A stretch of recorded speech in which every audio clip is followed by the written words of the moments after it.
Right? It's one of the benefits of sitting in this chair is you get to kind of control the order as well. So we're going to do a little one on name dropping 101, how to end or start a conversation in the art community, and this is the ceramic edition. These are something I've done when I was a professor. I would do these little talks kind of at the beginning or the end of classes. And the reason we're talking about this is I personally have found myself in a situation where I'll walk into a gallery, I'll walk in and I'll start talking to people, and it becomes sort of predatory, and it comes down to how many names can you drop in a sort of a single sitting, and how many of those people are really important people. And I'm really bad at this for a lot of reasons. So it's a lot about like sort of proving your worthiness in the art community. You're having this conversation with people. I can't spell to save my life, and I can't remember your name. So I am really good with faces. I'm really bad with names. My wife's name is Kat, my son's name is Finn, and my dog's name is Lilu. With the exception of Lilu, they're all one-syllable words, and Lilu, you can't really mess up. So I've learned that you can cheat. Right, and what I'm going to present to you tonight is a really easy way to kind of cheat your way through an art conversation, either to continue that conversation, make yourself sound really smart, or end the conversation because the people I'm going to tell you about, they're kind of obscure, but they're actually kind of important. So there's a really simple criteria for success to make this work. They must be generic, easy to remember name, which you'll see. They must be a real person. Google has destroyed the ability to make up artists. They must be a good artist, and it helps to be able to spout out a few big arty words about their work, something along the lines like they really focus on the duality of finite existence versus material. So this is Leslie Baker. Has anyone ever heard of Leslie Baker? Really? No, all right. So see, that's my point, is right, you can drop the name Leslie Baker, it's kind of generic, but she's a really good architectural ceramicist. She builds these wonderful slip-cast forms that she then builds into structures. What's other really cool about her work is if you see those up-close details, she does some really good fine work. This is Chuck Hindes. He kind of falls into the Peter Vokos and Paul Soldner kind of world. He's a little older. This is 1972 he made this piece, but he's really good at texture, and he's really good at sort of these alternate firings. This is an anagama piece that he did when he was out at the ranch in Colorado. Matthew Mcconnell, once again, another very easy name you can drop. I really like his work just because I really love the texture of terracotta when you see it unglazed, but I also like how he kind of builds these little structures and cities and connects them all together. They almost look like blown-up circuit boards to me when I'm looking at his pieces. He also deals with volume, and I think any ceramicist who's really good deals with volume pretty well. Sara Varone, I like her work because it's pretty whimsical.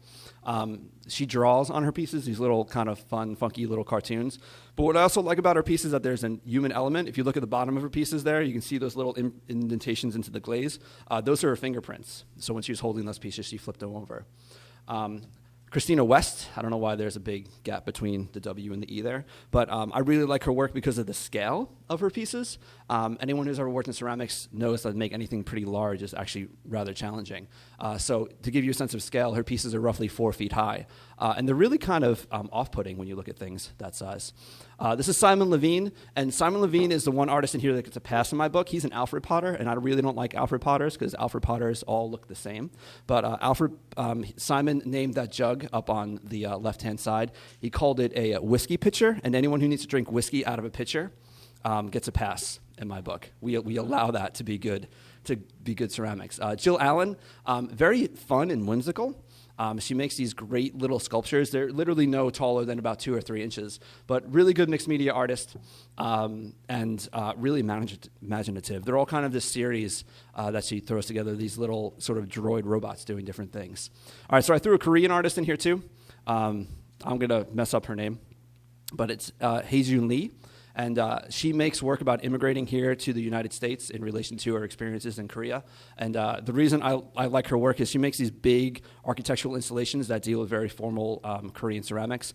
Those structures up there on the left, those are ungi pots that are designed to make kimchi. This is Scott Wrench. And Scott Wrench makes these very tall, almost like three-dimensional drawings. It's a really interesting format to kind of raise the surface of your medium up as high as you do. Those are about 2 feet off the ground, what he's working on there. Sarah House, I like her work because I can get lost in it very easily. It's sort of the installational slipcast material that she uses. along with beeswax, which is something that I always found really interesting. Like that piece up there in the corner is dyed with titanium and beeswax. And these pieces are kind of really fun to look at. Linda Arbuckle, right? She's a California potter, I believe. And she makes these really sort of fun, whimsical, functional work, which is always good to see, really good functional ceramics that pays as much close attention to sort of the surface treatment. Really good sort of coffee talk work. Sarah Swink, a little bit more kind of out there and fun. The piece on the left I really like. It's just called "I Love You So Much."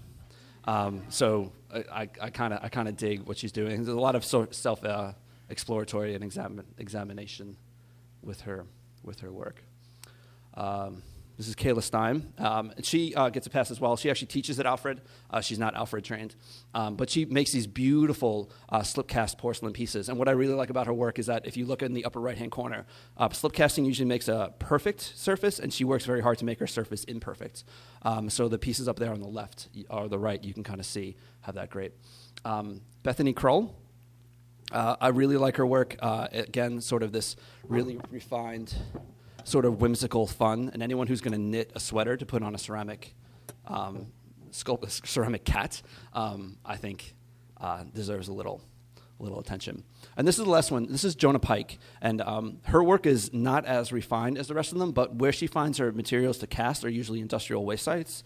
So she's actually making a very profound statement about our society. She kind of walks around in these buildings that we've forgotten about, finds this material, and uses it to cast functional objects that she then sells to people to use. So that's my way to kind of cheat your way through ceramics if you're ever having a conversation with anyone.